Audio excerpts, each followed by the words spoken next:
आज की वीडियो में हम पढ़ेंगे economic importance of gymnosperm. First है फूड। देखो जो cycas revoluta and cycas सर्सिनिलिस plant है, इसकी स्टेम से स्टार्च निकाला जाता है और इस स्टार्च को बोलते हैं सागो। आपने साबूदाना सुना होगा, उसकी खीर बनती है और सबने खाई भी होगी। ठीक है, वो जो साबूदाना है वो इन दो प्लांट की स्टेम से ही निकाला जाता है। इसके अलावा जो पाइनस जिरार्डियाना प्लांट है, इसके सीड्स को रोस्ट करके खाया जाता है। ठीक है, जिसे चिलगोजा बोलते हैं। और इन सीड्स को mainly India, Tibet and Afghanistan में खाया जाता है। सेकंड है मेडिसिनल वैल्यू ऑफ जिम्नोस्पर्म। अगर किसी की हेयर रूट में कोई डिजीज है तो साइकस पैक्टिनेटा प्लांट की स्टेम से हेयर वॉश करने पे इस डिजीज को क्योर किया जा सकता है। इसके अलावा अगर किसी के अल्सरेटेड वुंड्स हैं या फिर ग्लैंड में स्वेलिंग है या फिर किसी के बॉयल्स हैं तो साइकस सर्सिनिलिस टर्मिनल बड को राइस के साथ क्रश करके वुंड्स पे लगाने पे या फिर स्वोलन ग्लैंड पे लगाने पे या फिर बॉयल्स पे लगाने पे इन सभी प्रॉब्लम्स को क्योर किया जा सकता है। देखो एक प्लांट है एफिड्रा। एफिड्रा से एक एल्कलॉइड निकाला जाता है। इस एल्कलॉइड का नाम है एफिड्रिन। इस एफिड्रिन का यूज किया जाता है कॉफ, ब्रोंकाइटिस एंड अस्थमा की मेडिसिन बनाने के लिए।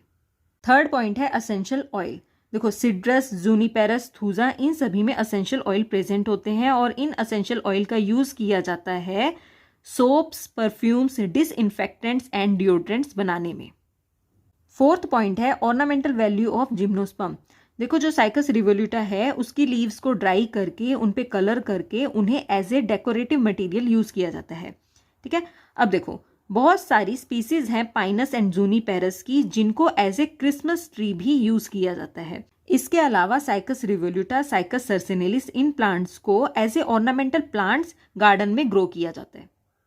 फिफ्थ पॉइंट है पेपर एंड फाइबर। देखो जो जिनेटम स्पीसीज है जिम्नोस्पर्म की, उसकी बार्क से फाइबर निकाला जाता है और जो ये फाइबर है ये हाईली टेंसाइल होता है। इस फाइबर का यूज किया जाता है रोप्स एंड फिशिंग नेट्स बनाने के लिए। ठीक है, अब जो ये फाइबर है इससे पल्प भी बनाया जाता है और इस पल्प का यूज किया जाता है पेपर बनाने के लिए। अब देखो जो साइकेड लीव्स हैं उनमें भी फाइबर होता है और इन फाइबर का यूज किया जाता है मैट्स, हेड्स एंड बास्केट बनाने में। देखो जो न्यूज़पेपर का पेपर है ना वो बनाया जाता है कॉनिफर पल्प से, लेकिन जो हाई क्वालिटी का वाइट पेपर है जो कि राइटिंग एंड प्रिंटिंग के लिए यूज में लाया जाता है वो बनाया जाता है पाइनस एंड एबियस पल्प से।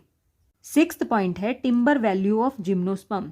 देखो जो पाइनस स्पीसीज के प्लांट्स हैं एंड जो सिड्रस देवदार है, इनकी जो वुड है ये काफ़ी स्ट्रॉन्ग होती है, ड्यूरेबल होती है एंड इनकी वुड जो है वो इंसेक्ट पेस्ट से रेजिस्ट करती है। ठीक है, तो इसलिए इस वुड का यूज किया जाता है फर्नीचर बनाने के लिए, डोर्स बनाने के लिए एंड रेलवे स्लीपर्स बनाने के लिए। इसके बाद है जो टेक्सास बकेटा प्लांट की वुड है वो काफ़ी ड्यूरेबल होती है। ठीक है, उसकी जो शेल्फ लाइफ है वो बहुत ज़्यादा होती है, इसलिए इसका यूज़ किया जाता है आर्करी बनाने में। ठीक है, नेक्स्ट है जो पोडोकार्पस फल्केटस वुड है, इसका यूज किया जाता है प्लाईवुड बनाने में। सेवंथ पॉइंट है nitrogen fixer value of gymnosperm.